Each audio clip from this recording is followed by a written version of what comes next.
Coletiva. Olha só, a gente está ao vivo, Júlio. Reconhece a derrota. Qual foi o motivo principal para essa derrota, Júlio? Bom, o que aconteceu hoje aqui foi uma vergonha, uma mancha na história do Clube de Regatas Vasco da Gama. Nos seus 120 anos jamais aconteceu da vontade do sócio, que representa a voz de milhões e milhões de vascaínos espalhados pelo Brasil e pelo mundo.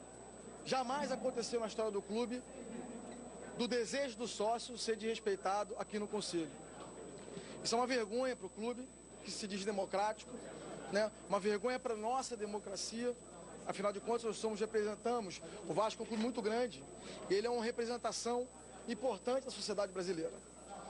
Aconteceu aqui do segundo lugar se juntar ao quarto lugar, que dizia Alexandre Campelo, se juntar ao Eurico Miranda, a quem se dizia ser contra e a quem tanto dizia querer tirar, se juntaram os dois para impedir uma real mudança dentro do Clube de Regatas Vasco da Gama. Mas qual foi o motivo do racha entre você e o Alexandre Campelo? Porque eles dão uma versão, vocês dão outra? Não, eu tenho que perguntar para ele, eu realmente não sei. Talvez a vontade de ser presidente, o canto, né, de ser entregue, né, para ele a presidência pelo Eurico Miranda, talvez tenha sido esse o grande encanto. O racha foi agora, mas você acha que essa ação já vinha sendo desenhada, orquestrada anteriormente? Eu não posso formar, eu não posso... enfim, aí tem que perguntar a ele, porque a traição veio dele. Então, ele é que tem que dizer quando ele começou a arquitetar essa traição. Agora, realmente, é muito triste a gente ver que nós trabalhamos, vou mostrar aqui, né? Essa chapa aqui, ela foi eleita por quase 2.000 sócios, com o discurso de tirar o Eurico Miranda do clube, com o discurso de tirar o euriquismo do clube. E um membro dessa chapa saiu da chapa para apoiar e ser apoiado pelo Eurico. Se vocês olharem o Conselho Fiscal dessa nova diretoria que foi empossada, que foi eleita agora, esse Conselho Fiscal é todo composto por membros do Eurico. O Conselho Fiscal, como a gente sabe bem, ele é o responsável por analisar as contas do clube. Ele é o responsável por analisar os contratos do clube e recomendar ou não ao Conselho Deliberativo a aprovação das contas. Vai ter quantos conselheiros nesse? Nós teremos mais de 70 conselheiros. Pretendemos, claro, depois desse momento, é um momento duro, eu reforço que depois de ter sofrido esse revés, essa traição, nós montamos uma chapa para mostrar para o vascaíno a real intenção do nosso projeto. Aqui nessa chapa tem o nome do maior presidente da história desse clube.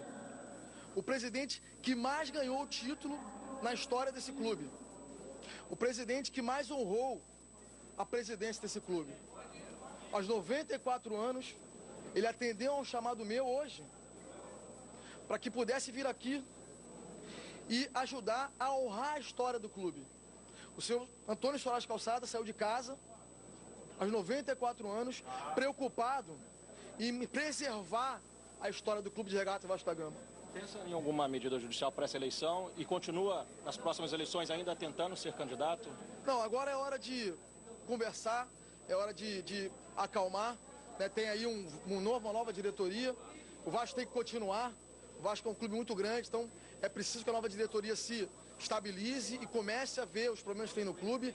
Afinal de contas, somos todos vascaínos e queremos o melhor para o clube. Então é importante que essa diretoria se desenvolva. E eu queria, claro, não deixar de mandar um recado para a torcida vascaína. Eu me emociono muito porque fui muito bem recebido pelo vascaíno, com carinho, crianças, idosos, senhoras, jovens, enfim.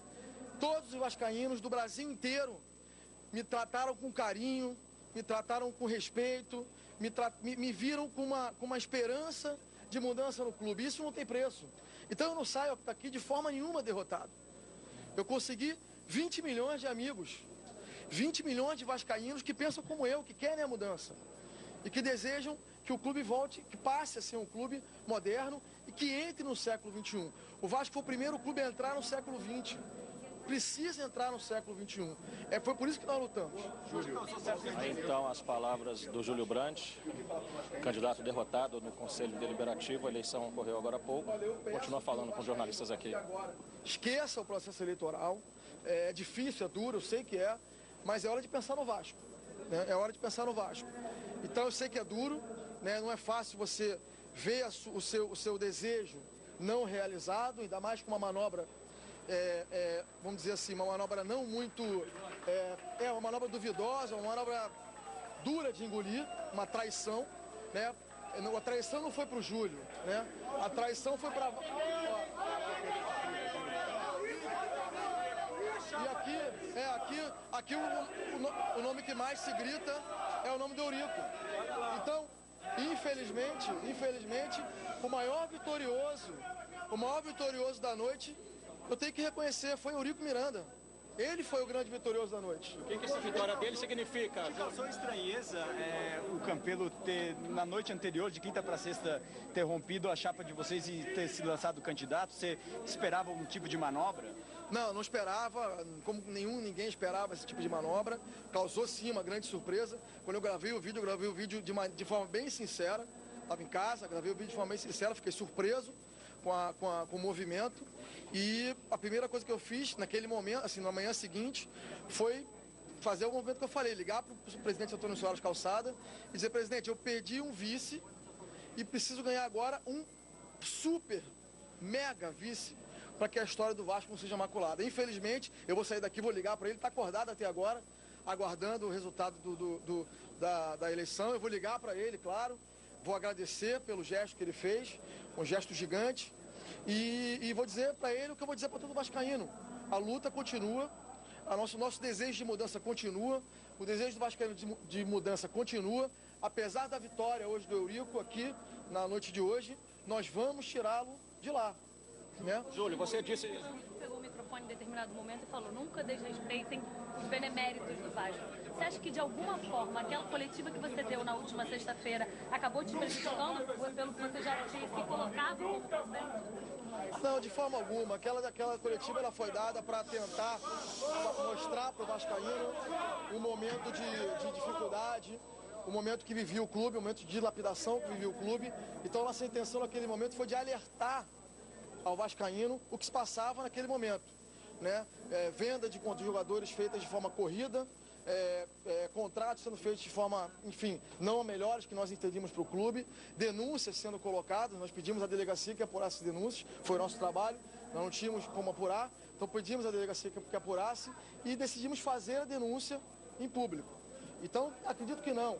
Eu acredito que houve sim um movimento de apego, de vontade, de intenção de ficar aqui e viu a fragilidade do outro lado e aproveitou-se desse momento para fazer o movimento. Você fez questão de cumprimentar o Campelo após a proclamação do resultado. O que você disse? Quais foram as palavras? O colega perguntando sobre o agradecimento que ele fez ao Júlio. E disse que dei sorte, desejei sorte a ele. Eu não cumprimentei o Campelo. Eu cumprimentei o presidente do Clube de Regatas Vasco da Gama. Isso é muito diferente. É muito diferente.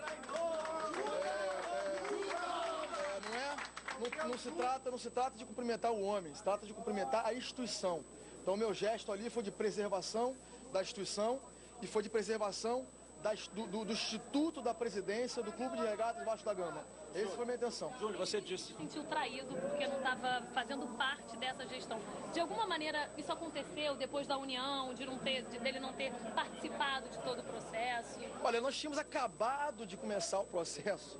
Quer dizer, como é que você está em casa e briga com a sua esposa? Você vai separar na hora que você começa a brigar? Claro que não, você começa a tentar reverter. Então, houve briga, então? Não houve briga, houve desentendimento de um processo normal, como há em qualquer grupo. Não há unanimidade nunca. Então não houve briga, de forma alguma. A história do Eto'o foi uma delas? Não foi. A história do Eto'o não foi. A história do Eto'o foi um amigo que eu encontrei. Quer dizer, não foi de forma alguma, não foi um fato, né? Acho que já havia por trás a intenção de fazer o movimento político. Acho que sim. E aí foram buscando pequenos fatos para criar o movimento político. Essa que eu entendo dessa forma. Ou seja, não houve nada que justificasse uma mudança tão repentina, tão dura, tão grave. Houve sim um movimento político já estava sendo gestado e algumas coisas que justificar esse movimento, mas algo que nada justificava, algo tão grave que pudesse colocar em xeque o desejo de quase 2 mil sócios e de milhões de vascaínos. Júlio, você classificou a vitória como sendo do Eurico. E o que essa vitória do Eurico representa para o Vasco?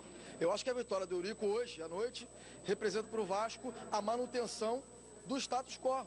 A razão pela qual o Vasco continua sendo um clube que não avança, que não consegue ingressar no século XXI. A gente vê os nossos concorrentes com práticas de gestão modernas, com transparência, né, com a presença da imprensa. Aqui nós lutamos muito para colocar a imprensa aqui dentro hoje, porque eles não queriam que colocasse. Né? Então essa era uma das coisas que a gente queria fazer. Abrir o clube, tornar o clube transparente. Então vocês vão continuar não entrando aqui, a dificuldade vai continuar existindo. Então o que existe é isso, a manutenção de práticas que nós queríamos ver fora do Vasco. Aí, então, as palavras do Júlio Brandt, candidato derrotado na eleição do Vasco, nesta madrugada de sábado, aqui na sede náutica.